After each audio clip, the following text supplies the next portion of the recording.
Backdraft, that's an air problem, okay? So backdraft happens when there's not enough oxygen, but there is enough heat and fuel, and it basically chokes out. Someone opens a door, opens a window, right? Air gets introduced, and what happens? Boom, right? Robert De Niro gives an Academy Award-winning performance. All right, smoke explosion is similar but different. Smoke explosion tends to not involve flame, but it is super hot. The smoke builds up a ton of pressure, and that pressure gets a little bit of oxygen from somewhere and causes, boom, an explosion out, okay? They look similar, people argue back and forth. The point is this: I can work through this. I don't want to be in any one of these three. I want to look for the conditions that are going to cause that, okay? They're listed in your IFSTA, but among them is heavy, dense smoke, high heat, lots of smoke, but no fire, right? Uh-oh. That means it's getting to these things, but it's not quite there yet. Am I in it right now? That's bad news, okay? Term fully involved versus partially involved, we'll go through that as well. A lot of times people will see a fully developed fire, and they'll say the structure is fully involved. So if this whole room's on fire, they go, oh, the structure's fully involved. They mean it's at the fully developed stage, right? It's not in the growth stage anymore. But the problem is, if there is a full fire in number 1, and I live in number 4, I don't want the fire department telling their buddies, hey, it's fully involved. Basically, F it, there's nothing you can do, we gotta let this one go, right? No, no, no, no, no. That kitchen is fully involved in fire. But those bedrooms, we can still go search and save some lives, and that's exactly what we're gonna do, okay? So be weary when people say the fire is fully involved. I just hear that, I just kind of tune that out. Now if I pull up, it's just like a 40-foot wall of flames, like, all right, you got me on this one, you know, but most of the time that's not the case. We're gonna talk about fuel-limited fire, head-limited fire, and the time temperature curve. What's fuel-limited mean? 17. Not enough fuel? Not enough fuel for the fire to burn too much oxygen? Exactly. The fire is limited by whatever fuel is there. It's the campfire. It's only going to burn as long as you keep throwing logs on it. Okay? Ventilation limited is, it's limited by how much oxygen it can get to. Right? And as soon as we cut off the oxygen, or it used all the oxygen, the fire basically snuffs itself out. Okay? And then collapse zone. I don't know if this dollhouse will collapse. The other ones would collapse after we burned it for a while. Collapse zone is generally 1.5 times the building height away from the structure. So what tends to happen with these is once they catch on fire and they burn long enough, this thing will collapse and it'll go out, and you'll see how far it goes. And it's significantly further than the height of the building, but I have no idea how this new wood is going to behave. Okay? So if everybody just wants to take like a step back, you are free to take a knee. Just don't sit on your helmet, okay? So take a knee, helmet's not a seat. You can take 2 knees. You can sit crisscross applesauce, you know, whatever, like it's nap time, get your square. Yeah. Time temperature curve? Time temperature curve was that thing I showed. This is the wrong turnouts. I don't have chalk. Any instructors have chalk? Chalk, chalk, chalk. Anybody have a Sharpie? I got a Sharpie. You do? You gonna do some graffiti later? All right. Time temperature curve, for lack of a better example, I'm just gonna write on this, it's okay. Okay, the old time temperature curve was incipient, growth, fully developed, runs out of fuel, decay. Okay? The modern time temperature curve is incipient, growth, runs out of oxygen, right? Starts to maybe slow in temperature growth, goes down in temperature, okay? So this is time and this is temperature. Then we show up, kick open a door, break a bunch of windows, don't get a hose line on the fire, do some bad fireground activity, feed the fire its oxygen, and it goes up again. Okay, so that's the time. Who asked the question? That's the time temperature curve. Okay, the old time temperature curve was this. It's gonna go up, it's gonna get really hot, and then it's gonna go down either by water or by running out of fuel. What we've realized now is it's gonna go up, it's gonna get really hot, and if it's a ventilation limited fire and it's sealed up good, it will just drop.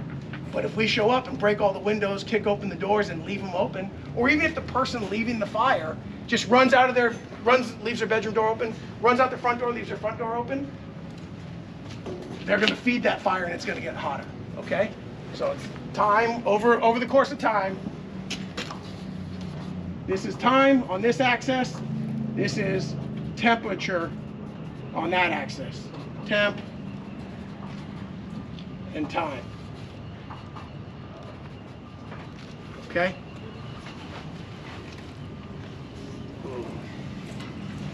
All right. Okay, so what we're going to do is we're just going to start by burning some normal cellulose materials, some cloth, some paper, and some wood. Watch the smoke. You're just going to talk about what happens. Lots of stuff happens here. We'll just see how it plays out, okay? Each thing does a little differently. Firefighter Chakuda is going to get all SCBA'd up. He's got our water source and our fuel. Here's our fire. Yes, the fuel. Just because I'm like, I don't know if that's going to burn. Yeah, well, I got in here, hang on a second. My starter, thought I had some paper towels. Oh yeah. Where are those? There. Okay, there.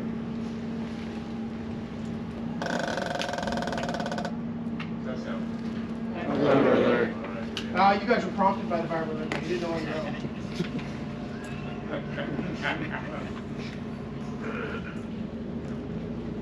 Oh, I slipped down.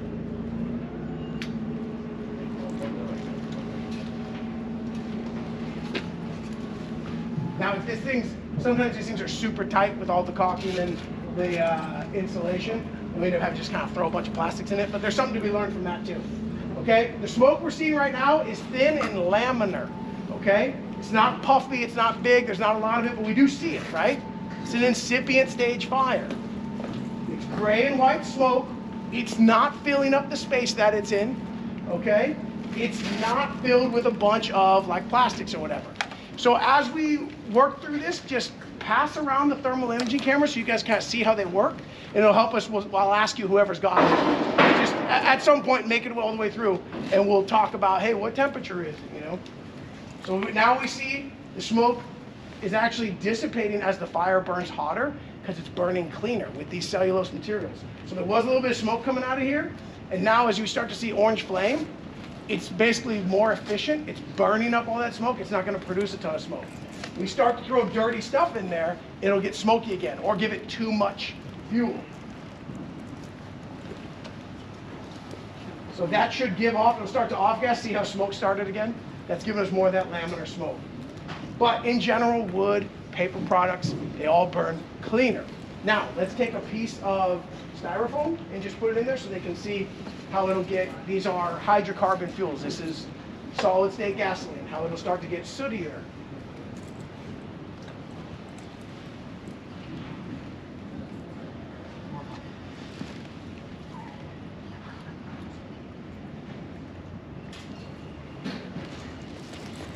A little more fuel, foam, please.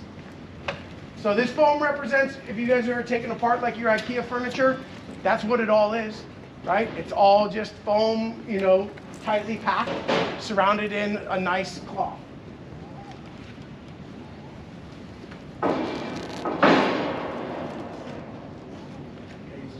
Yeah. You start to smell the smell of burning plastic. Not necessarily the best thing for you to smell, but you get the idea.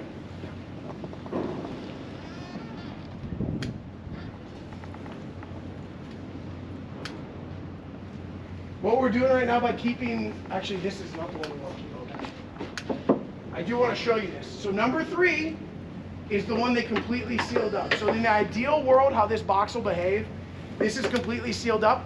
These other compartments are open to each other, so the fire and smoke can spread. And what this compartment's supposed to demonstrate is that if this person sleeps with the door closed, they're going to be less affected by fire. What you should see with the thermal imagers and the behavior of the fire and smoke is that the temperature will be less in here and the insult by smoke will be less. Sometimes we're limited by the way the thing is built, right? So there's like, hey, the wood's still not hot. But either way, you'll see that this will be a couple hundred degrees less.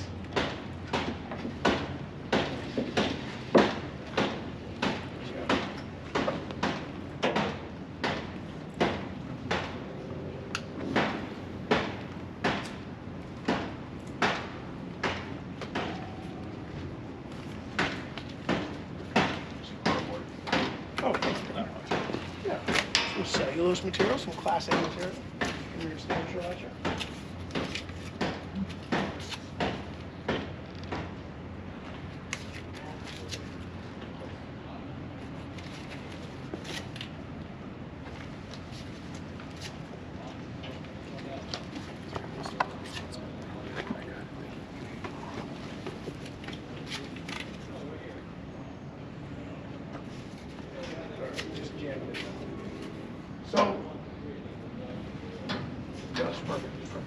So let's talk about neutral plane a little bit here.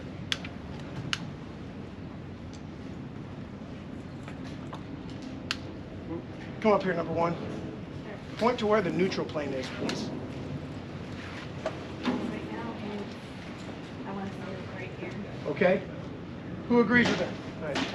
Okay? 17 agrees, 26 agrees, 2 agrees, 3 agrees. You jumped on. You kind of raise your hand afterwards once you've heard a couple numbers. All right? So it is right there, right? Good job, number one. It is about right there. So what's that telling us? What kind of flow path is this? Bidirectional, right? It's sucking in some oxygen from down below, and it's pumping in some smoke from out.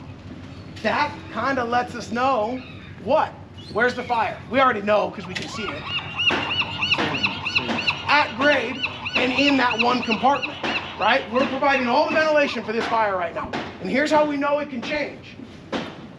Can you take that Powerade bottle and just stick it in there? I need a little more long chain fuel.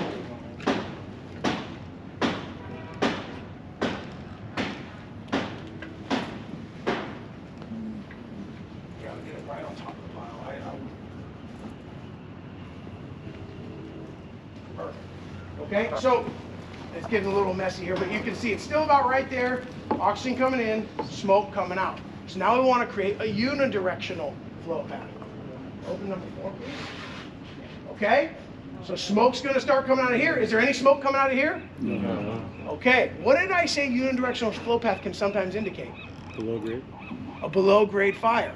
If you just saw this, is that a below grade fire?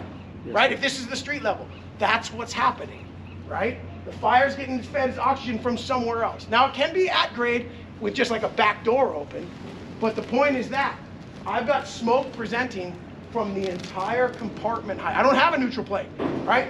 There's smoke coming from here and smoke coming from here. Let's use my pointer. Smoke coming from here, smoke coming from here. That means the thing that I just opened ain't the only ventilation point, right? And there's a chance that the fire's below. Now we know, right, that the fire's below. We can actually see this thing, it's puffing a little bit, but we can see this thing kind of sucking in the oxygen and pumping it out there.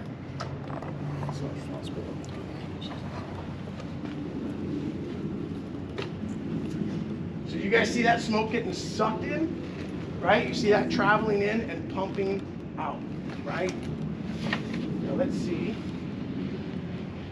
When we take away its lower flow path, we close that door, what did this turn into?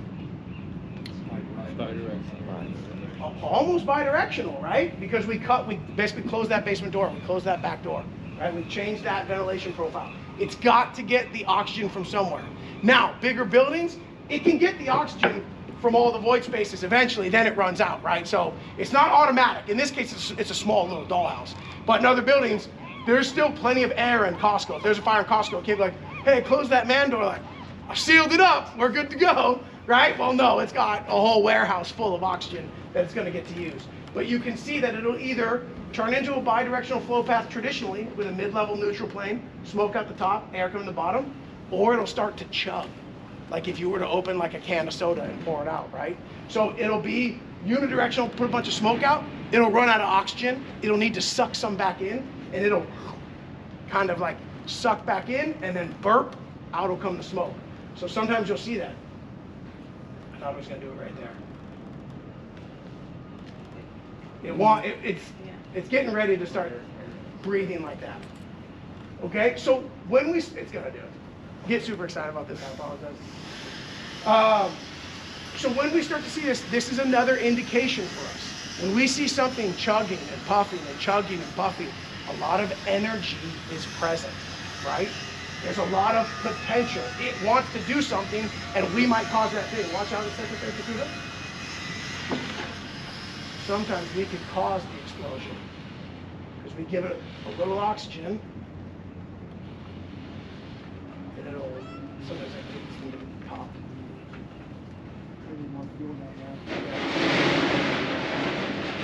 But either way, what you're seeing is the amount of ventilation openings affects the fire's growth.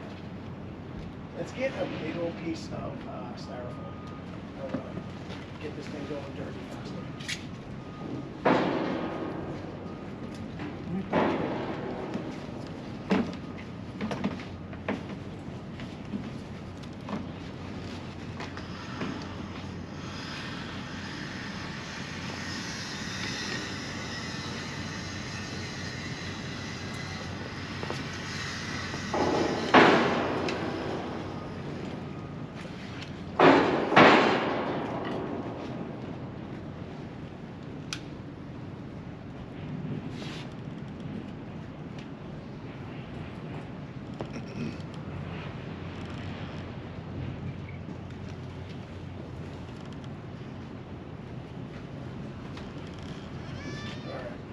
let that suck in a little bit of oxygen.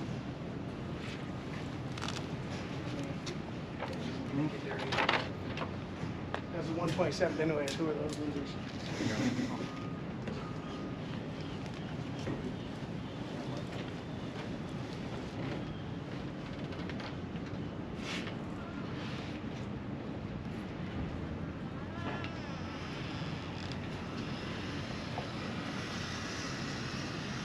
So the temperature's getting hotter. Who's got the tick right now? 18, what's the temperature in this room? And you're pointing that thing right in the middle? Okay. What's the temperature in this room? 79 degrees. Okay? Over 3 times as high a temperature in the fire room than the room directly adjacent to it that's all sealed up, right? So what does that tell us? Yeah, close the door. Sleep with your doors closed. If you're a truck or a squad or you're performing a search, or even if you're the engine making the lead, and you can close some doors on your way, you can prevent fire spread, you can keep the temperature down, you can save lives.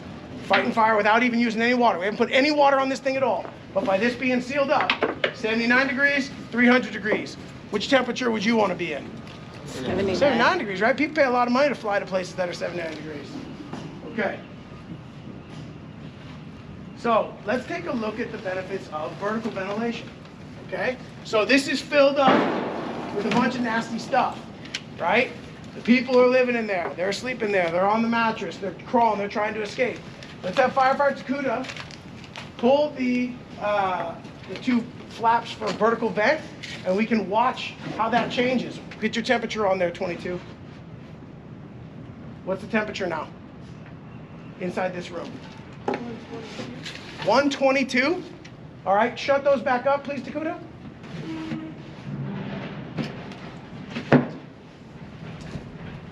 What's the temperature? 128, but probably growing. You got that thing aimed right in the middle? What's the temperature now? 133. All right, so it's climbing. Go ahead and pull the vertical vent again. So now that you've got it on there, let's see how low it can go.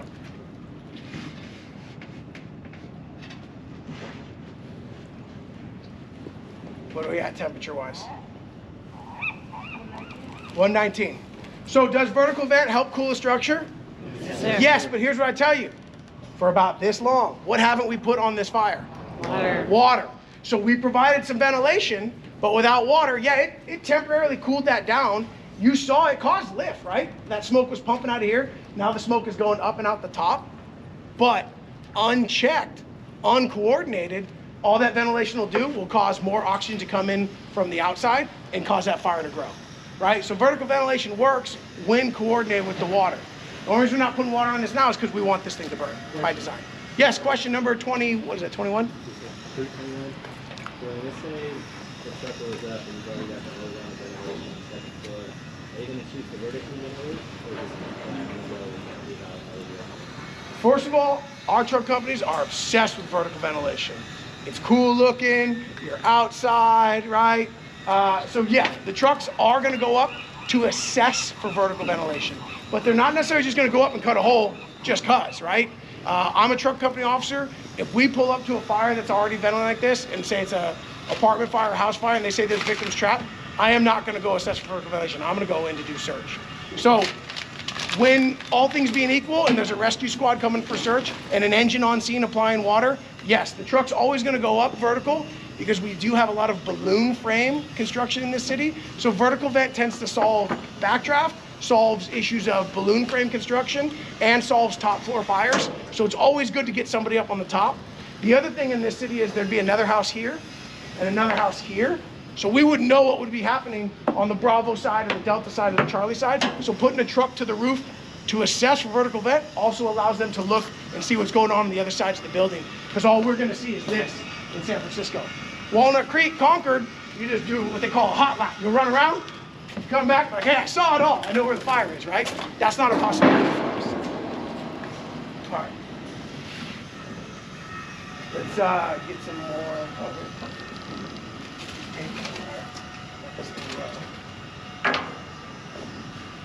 Give give me some plastics. Yeah, that stuff. Just chunk it up, all of it, all of it. All of it. I want all of it.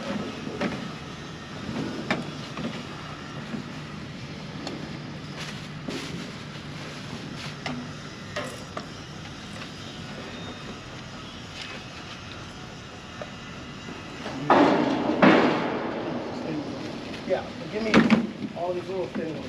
I just want to get the temperature up faster. So again, as it burns hotter, right, we're seeing some soot, but for the most part, we're not seeing a bunch of smoke pump out, right? Complete combustion. Oh, sorry, 10. For 310, so if we have like a room and contents fire or a growth stage fire on the first floor, and we have vertical ventilation in place, and we vent a second floor window, is that still considered is that still considered bidirectional ventilation, or is that unidirectional? So it really depends on how the fire's reacting. So you're saying it's this building, and someone comes up and breaks up a window, but then they also cut a hole. One, that's just so you know, that's probably not gonna happen, because on a first floor fire, we're probably not gonna cut a hole. That would be poor practice, because then we're gonna purposely draw it through there. But what I can say is, I might be able to answer your question with this statement. Does the fire know that you opened a window or cut a hole? Like this fire, does it know the difference between this shaped hole on the side or this shaped hole on the top? No, right? So upstairs, horizontal ventilation is vertical ventilation, right? So number one. Oh, there we go. Look at that. Oh, hang on. I'm about to do something cool.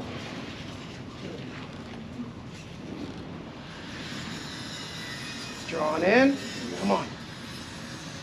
Can you close that up? Want the vent? Outside vent? Yeah. Oh, yeah, that's why. I want a smoke explosion is what I want. So it's got a lot of energy. It's chugging a lot of smoke. Okay? We still see a neutral plane here. I'm going to try to choke it out. It's going to come a fireball right to your face, 15. Are you ready? Sir.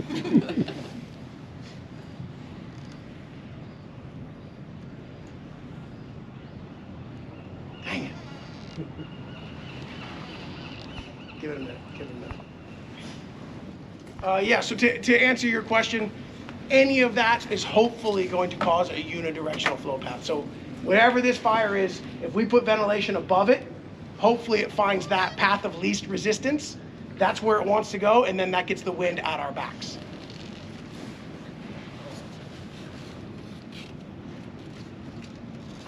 Dang it. I didn't realize those things were open. We would have got us. We'll get one. Don't worry. You guys might have to pack a lunch, but we'll get a smoke explosion.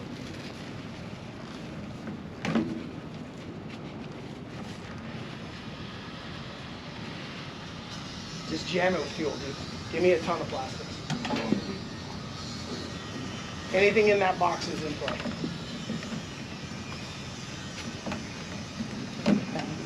Yep.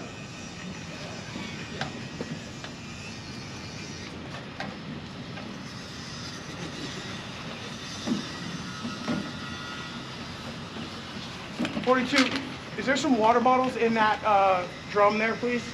Are there some water bottles in that drum? And if so, please bring them here.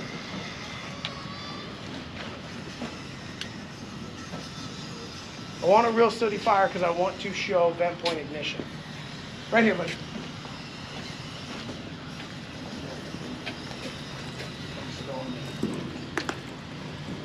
all right. It's gonna do what it's just gonna take a little while. Just jam it with fuel. Just give me some foam. This is just right here. I'm not saying anything, so let it out.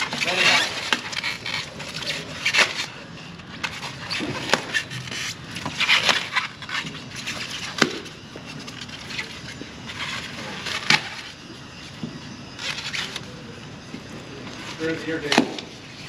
We're good. Definitely, the state's not on fire like a million acres. There it goes. Yeah, okay. Breathe a little bit, let the temperature get up.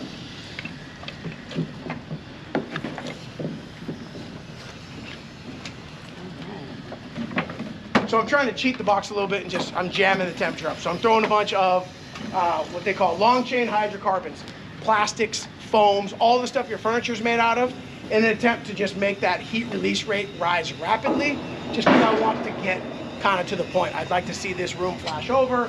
I'd like to see some smoke explosions.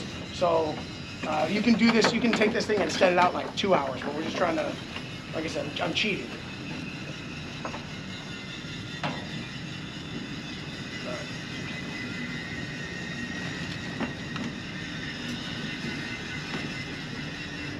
Can you open 4? All the way. Set up that unidirectional flow path, give it all the oxygen it wants, let it get real big, then we'll choke it out.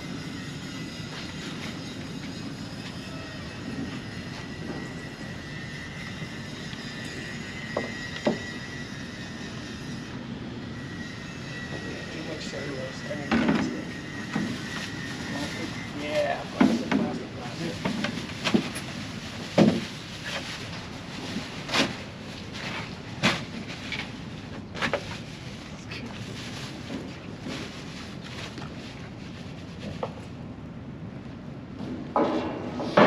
I'd like to demonstrate vent point ignition. Once we get a good volume of smoke pumping out of here, we'll be able to show you how smoke is fuel. To make that happen, we have to have the bad stuff, right? The stuff that burns dirty, foam, plastics, all those hydrocarbon fuels, petroleum-based products that you have in your house, and then the byproducts they give off all still have those plastics and that ignitable material in them. And then we can show you that just a little bit of flame, that smoke is still fuel and that it's still very dangerous. What was the other thing I wanted to show? Vent point ignition. There's something else, but it'll come to me.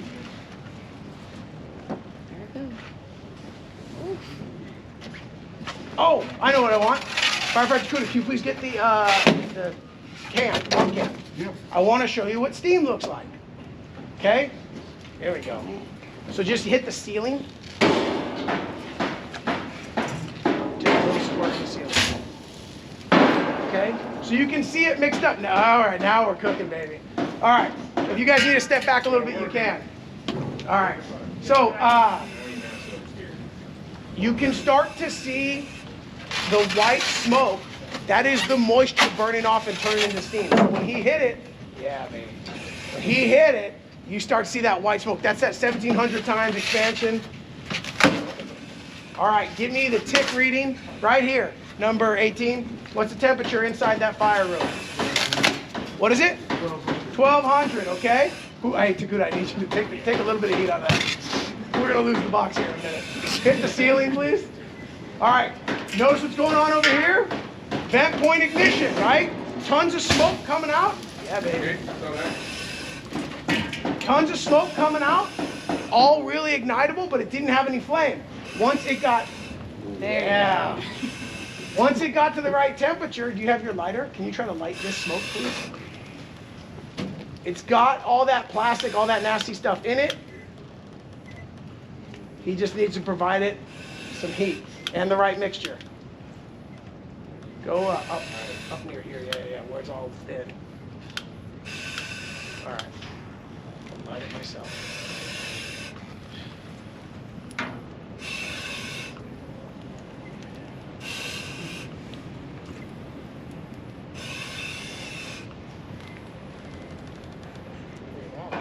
Yeah, no, a little too much. That's how good smoothbore nozzles are.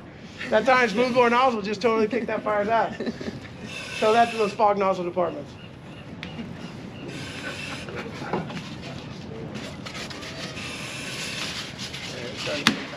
Yeah.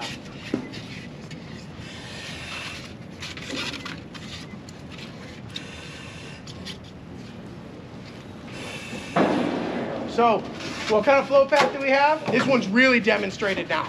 What do we have? Unidirectional. You're seeing it suck in and pump out. Right? It's pulling in, drawing, and then pushing out. So that neutral plane is where on that second floor?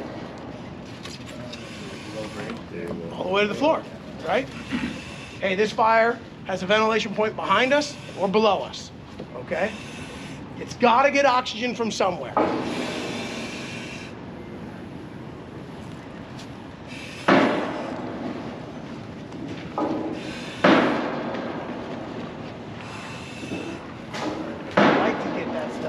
You just put a bunch of foam in there, right? Yeah. All right. Let me seal it up.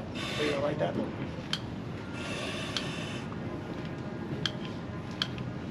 Yeah. Oh, there we go. Got it. You got it. Nice job. Okay. Very sooty fire. I'm probably gonna have him put out the exterior siding here before we lose it, but okay. Is everything in that room on fire? Yes. It's all reached its ignition temperature. What is that? Flash point. Okay. Really sooty fire, dark black smoke. Is it pressurized? Yes. Yeah. Whoop, there it is right there. Boom. You seeing what's happening? Yeah. Okay. There's not enough flame to support, or it's too rich to burn inside that structure. It comes out here, finds the oxygen it wants, and it just needed the flame from this room to catch that smoke on fire. Go ahead and close it real quick and then reopen it. Okay, reopen. Close it again. Okay, so that should put out that fire because there's not enough oxygen, but we'll make it light again. Go ahead and open number 4. Hey, I actually like this box. This box is working great. Now that it's going, It doesn't fall this box apart. is pretty, this is awesome. That is laminar, it's not pressurized, it's thin, but it's nasty stuff, right?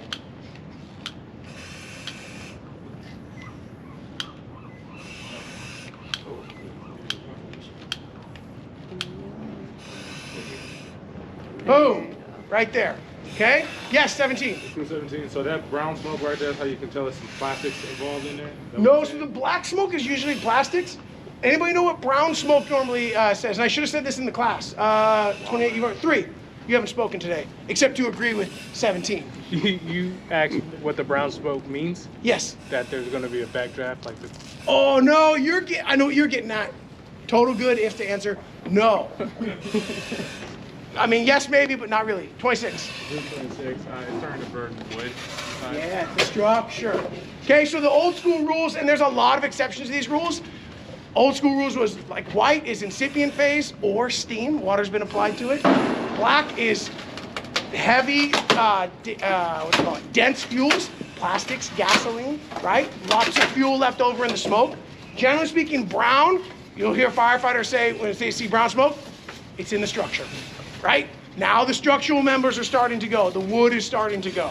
And if you talk to the read and smoke guy, he'd be like, that guy's out of his mind, because he has all the exceptions to all those rules. But generally speaking, that's what you're gonna see. Very heavy fuel load, that black nasty stuff. Structure, that brown stuff you saw a couple minutes ago. Incipient phase or water being applied, that white stuff. It does give us hints as to the fire behavior. Now this box is cooking.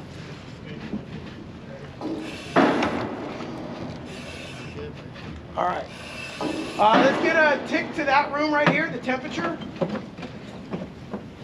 Give me the temperature of that room. Try to hit it right in the middle of that square. Who's got the tick? 9? Right now it's at bouncing around the 400s. 400s. Takuda, can you do vertical vent, please?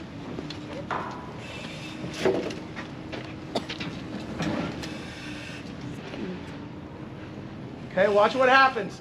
Vertical vent, helpful for a little while. Gets all that stuff up and out. We saw this was floor to ceiling, bad stuff. People can't live in stuff, right? Now we saw it change a little bit. What's the temperature? 350. Okay.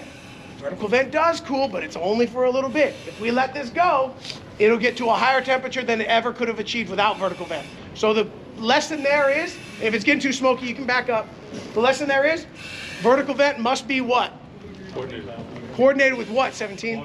Water. Water, right? Got to have water in place. Hose line charge. All right, we're still venting. Let's give ourselves an attic fire.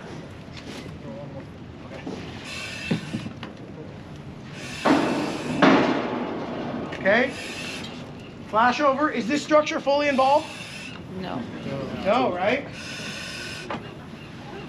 What's the temperature in this room? Give me 1 and give me 3. Oh, shit. All right. What's the temperature in 3? 320 right now. 320, okay? Give it 1 second. Open that up a little bit. And then I want you to give me the temperature. What's the temperature in 1 right now? 670. Holy! 1200. 670, okay? 2 times, almost 2.5 times what was happening in here, okay? What did we just experience there? What was that? Backdraft. Yeah, right? Oh yeah, baby. That'd make Robert De Niro blush. Okay? So, was it a backdraft? Was it a smoke explosion? These geeks will argue it online every day. Here's the thing. Do you want to be in it? No. Okay? Is it dangerous? Yes. Yes. So the smoke explosion will look like that without the fire.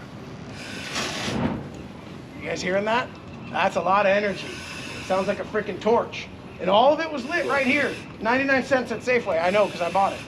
That thing cost 99 cents. And then just some normal household materials. Do you guys have foam in your house?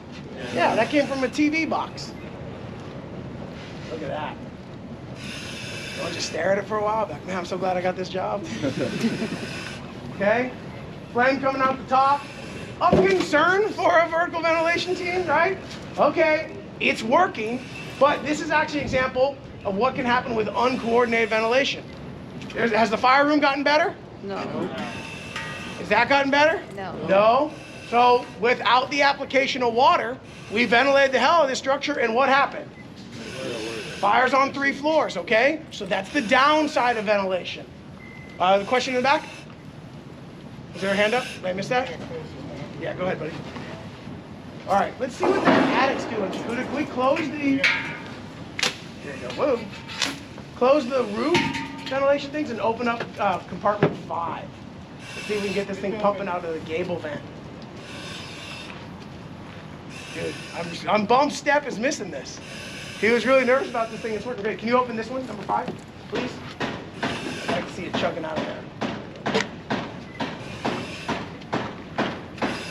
That's called a gable vent. Okay? That can sometimes be an indication of an attic fire. So there are times we'll pull up and these floors will be completely clear of any hazard and this thing will be pumping, right? That fire in that's a very San Francisco fire. You know what we're doing at this fire? You guys know what the original name of aerial truck companies was? Hook and ladder. That's what these fires call for. Okay?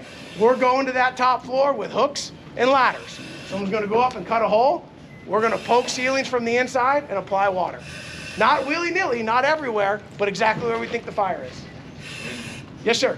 Please. Just a side note, although we are calling it an attic, there are many homes that have converted attics to living spaces. So it's not just the attic with storage and grandma's antiques in the 1800s. There are people living up there in a floor space. Yeah, probably for like $4,000 a month. Yeah. Right, in this town. Right. Some of you are probably living in an attic right now.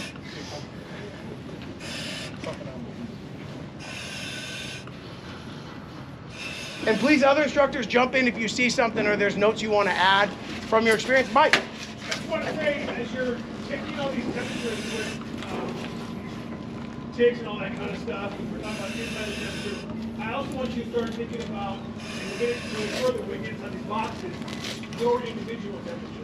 You are going to be hot, sweating, moisture's going to form. So just, talk about, Senator Serrano was talking about fitness and hydrating and all those kind of things. It all kind of goes hand in hand because when you get in there, the whole will be. That's awesome. The other thing you're going to start to feel once we let this thing free burn is you guys are going to start to actually feel radiant heat.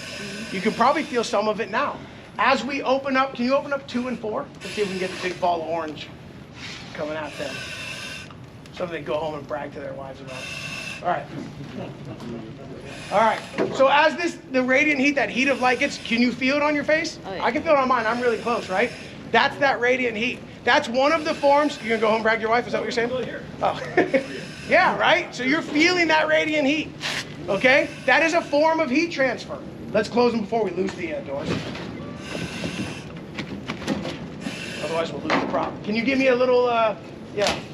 I do not advocate the application of hose streams from the front yard, but this is to conserve the prop. What if he hit it hard? Even then, there's a bunch of, no hitting it hard from the yard, no hitting it, what is it, there's like a parking lot one, there's a bunch of stupid ass terms. But I lost my train of thought because I was thinking of jokes. Oh, radiant heat, I think. I don't know.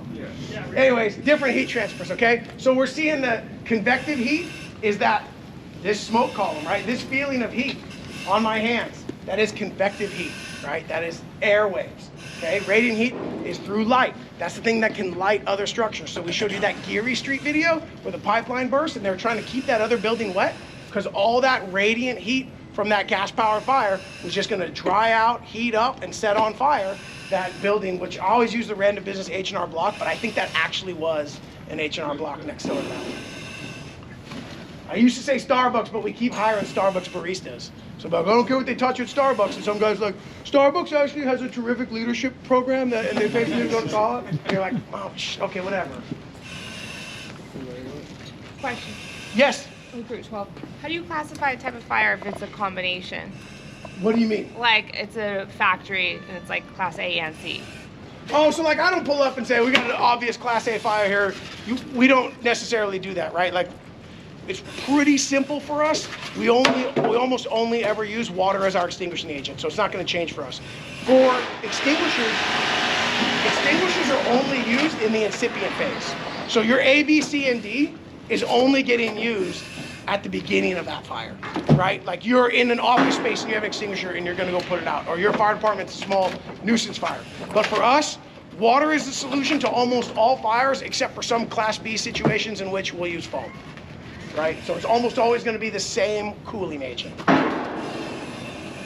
Our extinguishers aren't quite tactical except for our pump can, which is only water.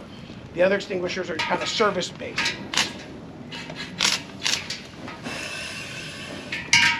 All right, let's see if we can get this thing to explode again. Pull 4. All right, so we got some vent point ignition, but I was hoping to get it to shoot out.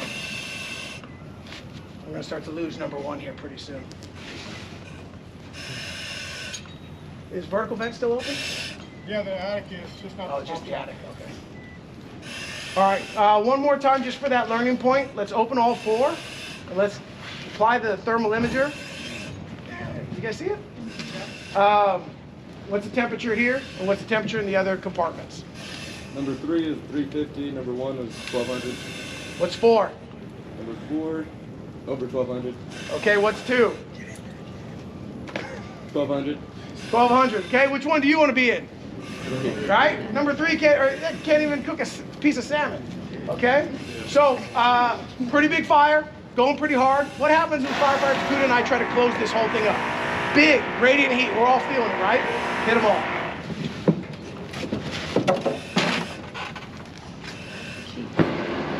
Woo! I didn't see that coming. Can you close the attic one as well? This one's probably in the structure. And then can I get a little water application to the exterior just to cool it down? Very little bit of water. It's actually the prop that's on fire now. But what I'm trying to show you is the power of compartmentalization, right? This is something that Lloyd Lehman taught us in the 40s, right? Anybody know the term RECIO and what it stands for? Where you at, 28? I know you know. All right, let's go. 28, sir. I Google people just so you know. I know who all of you are and what you did. Go ahead.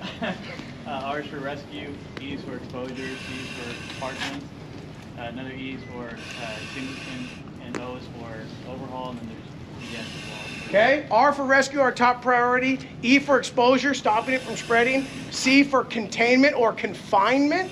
And then E is for extinguishment. This is one of the grandfathers of modern firefighting.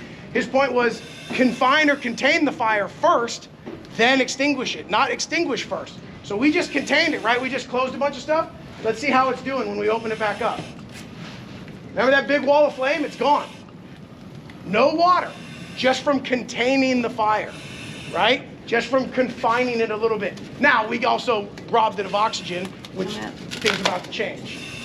We're going to lose compartment 1 here pretty soon. You saw when you put water on that white smoke, Lieutenant Herzog mentioned about when we see it from a distance, it looks like, oh, they got water on it. Which means the white smoke starting to put the water on it.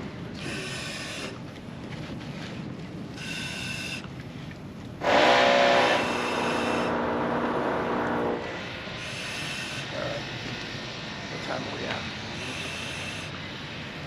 What time is it? 12:10. 12:10. Okay, perfect. All right, open them all up. Look at that. Dang it, there's so much I could do this. Like I said, we can take this for 2 hours.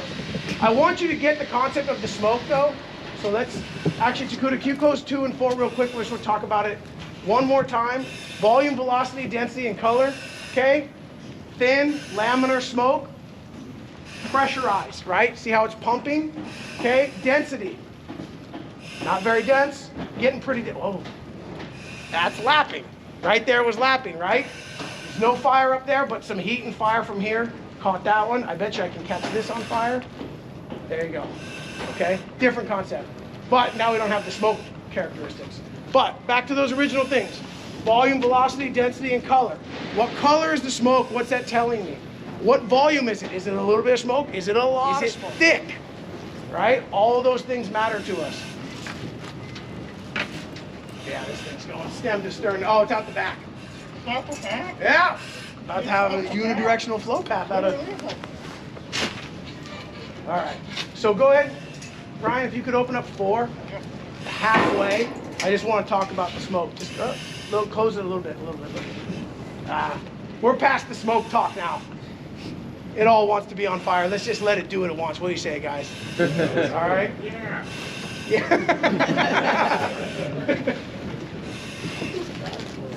You gotta like it a little bit.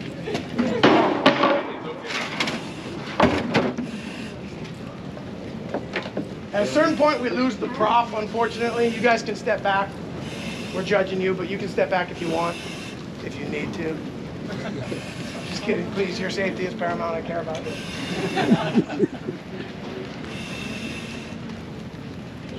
Feel it, sure.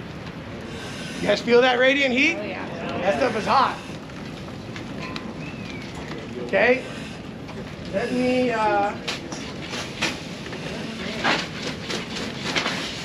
let's talk about the power of radiant heat. Hang on, Steve, hang on.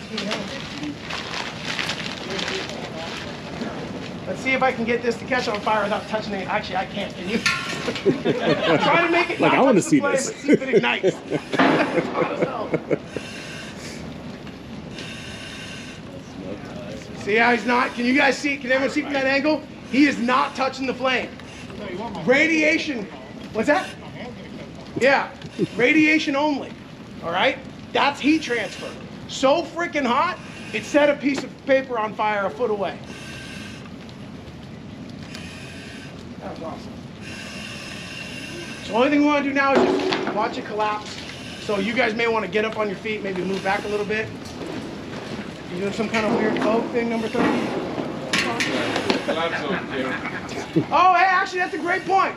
30, guess what? Student just became the teacher. Oh,